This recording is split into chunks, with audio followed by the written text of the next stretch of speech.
1999 में हम बांग्लादेश से हार गए, 2007 में हम आयरलैंड से हार गए, 2022 में हम ज़िम्बाब्वे से हार गए और इस बार हम नई नवेली अमेरिका से हार गए। अहमद भाई, आपसे बात करना चाहूँगा, ज़िम्मेदार कौन है?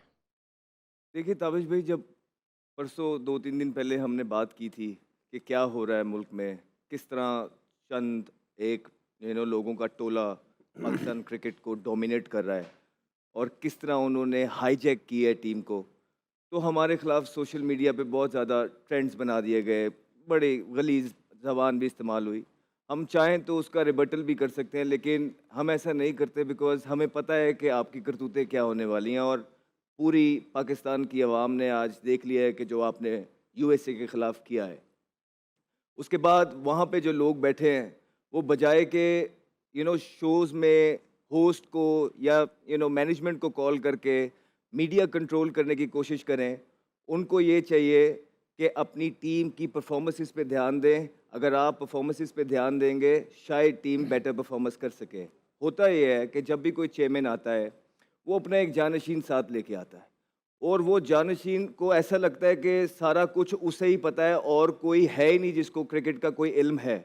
वो फिर क्या करता है, वो अपने सेटिंग के लोगों को फ़ोन करता है, वो एक फ़ोन इंग्लैंड घुमाता है, एक यहाँ पे डोमेस्टिक में कोच को फ़ोन करता है, 2-3-4 अपनी लाइक माइंडेड लोग मना के वो इस तरह एक चेयरमैन को घेर लेते हैं और वो लोग जो उनकी लाइकिंग एंड डिसलाइकिंग के हैं, उनको लेके आया जाता है और बाकी जिनसे वो जेलस है या कोई और चीज़ है, उनको बिल्कुल आने ही नहीं दिया जाता, कांटा रेड ज़ोन बना दिया जाता है। अब वो इस तरह हिप्नोटाइज़ कर देते हैं चेयरमैन को कि उनको उससे आगे दुनिया नज़र ही नहीं आती है।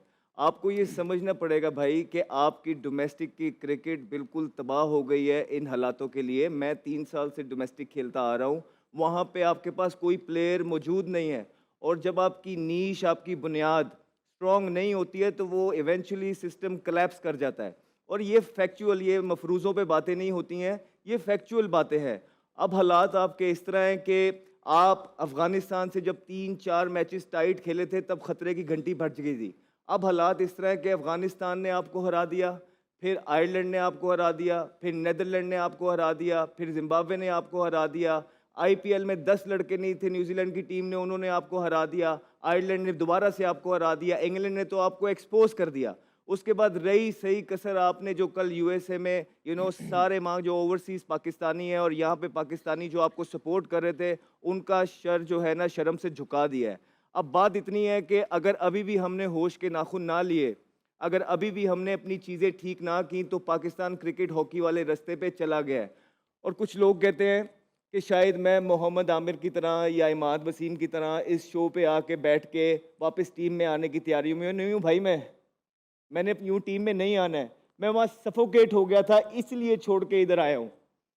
किसी का दिल नहीं करता है, अपनी 7 साल की करियर अभी मेरा बाकी था, मैं छोड़ के, मेरा वहाँ 1 मिनट दिल नहीं लग रहा था, इसलिए मैं सब छोड़ के आ गया था जो आप वहाँ चीज़ें कर रहे हो। पीएसएल से लेके पाकिस्तान की टीम में लेके ऊपर से नीचे तक जिस तरह की आप लोग मेरिट का कत्लेआम कर रहे हो, वहाँ पे आपकी क्रिकेट के साथ सूनर और लेटर ये होना था जो हो गया है। अब आपकी क्रिकेट डेड है। अब आपकी क्रिकेट मर चुकी है। यहाँ से आपकी क्रिकेट को उठाना कोई बहुत बड़े मौजे का काम है। रियलिटी ये है कि आपकी डोमेस्टिक में अभी कुछ नहीं पड़ा और ये वो क्रिकेट है जिससे हम इश्क करते हैं। ये वो क्रिकेट है जिससे हम इतना प्यार करते हैं कि इसके लिए अपनी जान देने के लिए भी तैयार हैं। आपने उसका बेड़ा गर्क कर दिया है। आपको मुबारक हो जो आपने किया है। बहुत मुबारक हो आपने जो आप किया है। अहमद भाई, मैं आपके जज़्बात समझता हूँ और ज़ाहिर-सी बात है, यहाँ बैठे हम सभी लोग दुखी हैं। मगर एक बात, क्योंकि हम ये बात नेशनल टेलीविज़न पे बैठ के कर रहे हैं, तो एक चीज़ जो होती है, वो आप जो बयान कर रहे हैं, वो ज़ाहिर-सी बात है, आपने कहा टोला है, जानबूझ के ख़त्म किया जा रहा है। ये फैक्ट्स नहीं हो सकते, ये क्लेम्स हैं आपके, ज़ाहिर-सी बात है। लेकिन अगर ऐसा वाक़ई हो रहा है, तो सिर्फ़ आपके अलावा भी बहुत सारे लोगों को पता होगा। सबको पता है। आपके अलावा भी पैट्रियोटिक लोग होंगे मुल्क में, जो वतन से और टीम से और क्रिकेट से मोहब्बत करते होंगे। तो लोग सामने क्यों नहीं लेकर आ रहे? ये टीवी पे बयान तो देते हैं आप लोग। लेकर आएँ, खत्म करें, कहानी खोल अब दें आप ना। पीछे देखेंगे, पिछले वर्ल्ड कप में, तो एक कमेटी बनाई गई थी साया कॉर्पोरेशन के अगेंस्ट, जो एक वो एजेंट है, उसकी कंपनी है और उसमें जी, प्लेयर्स और दीगर हज़रात जी, जो थे वो मुलविस थे। और उस पे इतना वावेला बनाया गया कि एक इस्तीफ़ा भी देखने को आया। जी। उसकी कमेटी का आज तक रिज़ल्ट क्यों नहीं आया? क्यों नहीं अवाम को हक़ाइक़ बताए गए? और वो जो लोग टीवी पे बैठे हैं, डिफ़रेंट डिफ़रेंट चैनल्स में, सीनियर हैं, जूनियर हैं, सारे हैं, सारे कहीं ना कहीं अपने पसंदीदा बच्चे को, लड़के को सेव करने के लिए जिसके साथ बनती है उसको बचा लेते हैं, लेकिन हकाइक को कोई बयान नहीं कर रहा। ठीक। अगर ये बातें सच ना होती ताबिश, तो मेरा कोई दिमाग नहीं खराब है, सबको सब पता है। अब वो कितना बोलते हैं कितना नहीं बोलते ये मेरा मसला नहीं है। मैं इसी वजह से आया हूँ और बोलने पे मजबूर हूँ, बिकॉज वहाँ पे जो चीज़ें मैंने देखी हैं, जिस तरह मेरिट को उड़ाया जा रहा है ऊपर से नीचे, जो नेपोटिज्म चल रहा है, हाँ। जिस तरह आप अपने बच्चों को इन कर रहे हैं, जिस तरह आप लड़ते हैं अगर आपका बच्चा नहीं डाला गया, तो जब हालात इस तरह के हैं मुल्क के अंदर कि आप कोच बनते हैं और आप अपने बच्चों के लिए फाइट कर रहे हैं और नाराज हो जाते हैं, तो उस मुल्क में क्या, मैं खुद विक्टिम हूं उसका, मैं विक्टिम हूं इस सिस्टम का।